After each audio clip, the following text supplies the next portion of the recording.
할렐루야. 하나님의 크신 사랑이 이 새벽에 우리 가운데 가득한 줄 믿습니다.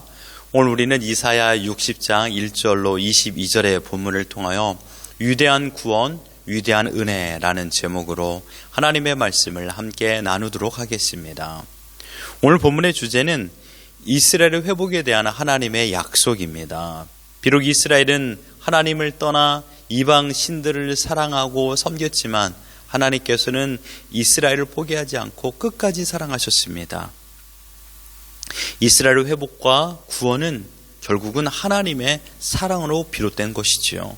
본문의 구성을 살펴보면 1절로 9절은 하나님의 영광이 강림한 시온이 열방으로부터 누릴 풍요에 대하여 예언하고 있습니다.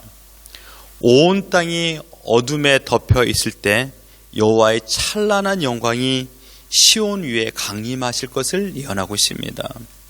열방이 시온에 강림한 찬란한 영광을 보게 될 것이고 열방이 여호와께 많은 예물을 드림으로 인하여 지극한 풍요를 누릴 것이다라고 말씀하고 있습니다.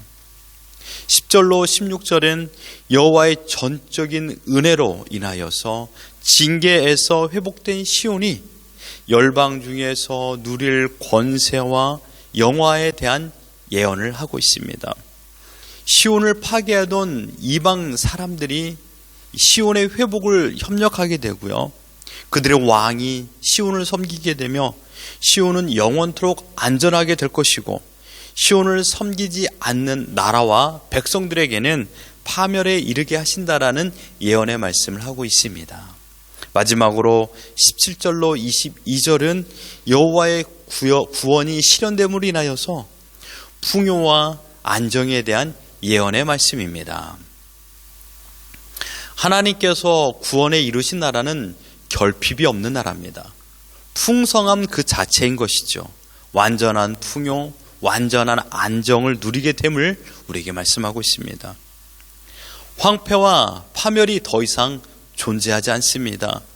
여호와께서 빛이 되어 주심으로 인하여 지금 하늘에 떠 있는 달과 밝은 날에 떠 있는 태양이 그 빛을 비출 수 없게 된다라고 말씀하고 있습니다.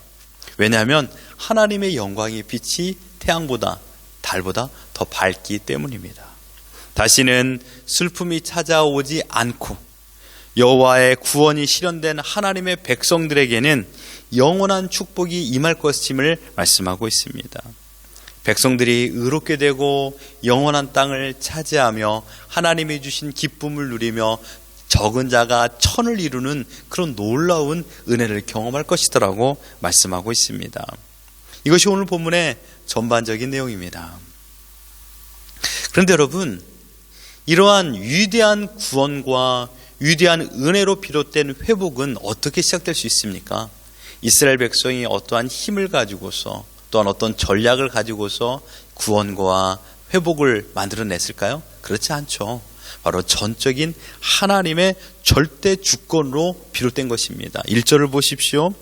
일어나라 빛을 발하라 이는 내 빛이 이르렀고 여호와의 영광이 내 위에 임하였음이니라.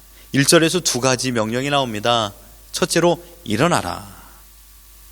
지난날 이스라엘 백성들은 일어서 있을 수 없는 주저앉아 있는 인생이었습니다. 그러나 이제는 하나님께서 명령하십니다. 일어나라. 두 번째 명령은 빛을 발하라 이것입니다. 죄악에 짓눌려 어둠 속에서 살고 있었던 이스라엘 백성들에게 어둠을 뚫고 빛을 발하라고 명하고 있습니다. 이스라엘의 영적인 상태를 알아볼 수 있는 말씀인 것입니다. 그들은 지금 앉아 있습니다. 안진뱅입니다. 그들이 앉아 있는 자리는 어디입니까? 지도자들은 탐심과 교만의 자리에 앉아 있습니다. 이스라엘 백성들은요, 우상 숭배의 자리에 앉아 있었습니다. 이들은 일어날 힘조차도 없었고 더 큰 문제는 일어날 의지조차도 없었던 자들이었습니다. 일어날 의지조차도 없을 정도로 영적으로 무감각해져 버린 자들입니다. 근육이 있을까요? 일어설 수 있는 기력도 근육도 사라진 지 오래입니다. 하지만 하나님의 긍휼하심으로 말미암아 이들의 헛된 생각과 불신앙, 탐심과 우상 숭배를 말하죠. 그 모든 것들을 생명의 빛으로 깨트리시고 하나님의 인도하심을 따라 일어설 수 있는 힘을 공급받게 되었습니다. 일어서라, 회복하라 라고 말씀하고 있습니다. 하나님을 만난 어둠 속에 있는 모든 사람들의 특징은요, 일어섭니다. 일어서서 자기의 짐을 가지고, 자기의 십자가를 가지고, 자기의 모든 문제를 가지고 주님 앞에 나아가죠.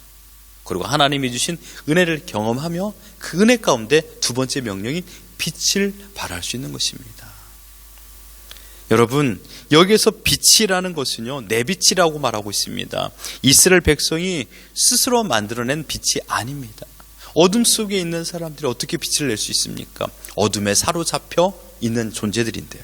원래 이들의 모습을 이사야 59장 9절이 이렇게 말하고 있습니다. 빛을 바라나 어둠뿐이요 밝은 것을 바라나 캄캄한 데 행하는 자들이요. 10절에는요 맹인이라 그랬습니다. 눈 없는 자같이 더듬으며 낮에도 황혼때같이 넘어지는 흑암에 짓눌린 비참한 삶을 살아가는 자들이었습니다. 이들이 어떻게 일어설 수 있습니까? 어떻게 빛을 발할 수 있습니까? 스스로 그 빛을 만들어낼 수 없습니다.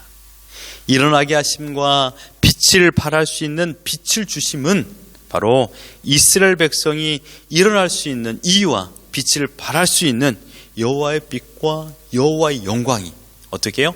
그들에게 임했기 때문입니다. 지난날 이들에게 나타나는 빛은 다른 게 아니었습니다. 심판과 멸망의 죽음의 빛이었습니다. 그러나 이제 하나님의 영광의 빛이 임하여 짐으로 인하여서 이들은 빛을 발할 수 있는 능력을 소유하게 된 것입니다. 하나님의 백성들은 이미 하나님의 빛, 생명의 빛을 가진 자들입니다. 이렇듯 위대한 구원은 위대한 은혜를 베풀어 주신 하나님의 전적 주권으로 비롯된 것이죠. 그런데 여러분, 이 말씀이 구약의 이스라엘 백성들에게만 멈춰져 있을까요? 아닙니다. 지금 이 시간 살아있는 하나님의 백성인 우리들에게도 이 말씀이 적용되고 있다는 것입니다. 생명의 빛이 되신 예수 그리스도를 나의 구주로 영접한 자들에게 이 말씀을 선포하고 있습니다.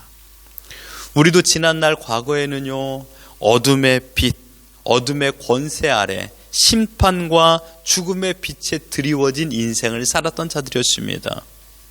하나님을 알 수 있는 지식도 없었습니다. 당연히 선을 행할 능력이 없었지요. 온갖 더러운 죄를 지으며 죄의 지배를 받고 살았던 자들이 바로 우리입니다. 그러나 예수 그리스도께서 우리 가운데 생명의 빛으로 임함으로 말미암아 구원의 빛으로 오셔서 우리를 붙잡고 있었던 흑암의 세력을 내 마음속에서 모조리 다 내쫓아 버리셨습니다. 그리고 어둠이 지배하던 내 마음을 생명의 빛 대신 예수님께서 다스렸습니다. 주님은 마태복음 5장 14절에 말합니다. 너희는 세상의 빛이라. 이러한 세상의 빛을 가진 자들, 더 나아가 이러한 생명의 빛을 가진 자들의 최종 회복을 오늘 본문에서는 뭐라고 말씀하고 있습니까? 19절을 보십시오. 다시는 낮에 해가 내 빛이 되지 아니하며 달도 내게 빛을 비추지 않을 것이요 오직 여호와가 내게 영원한 빛이 되며 내 하나님이 내 영광이 되리라 라고 말씀하고 있습니다. 여기에서 영원한 빛의 의미는 단 한순간도 어둠이 없고 영원히 지속된다라는 것을 의미하고 있습니다. 그렇다면 이 영원한 빛은 무엇을 가리킬까요?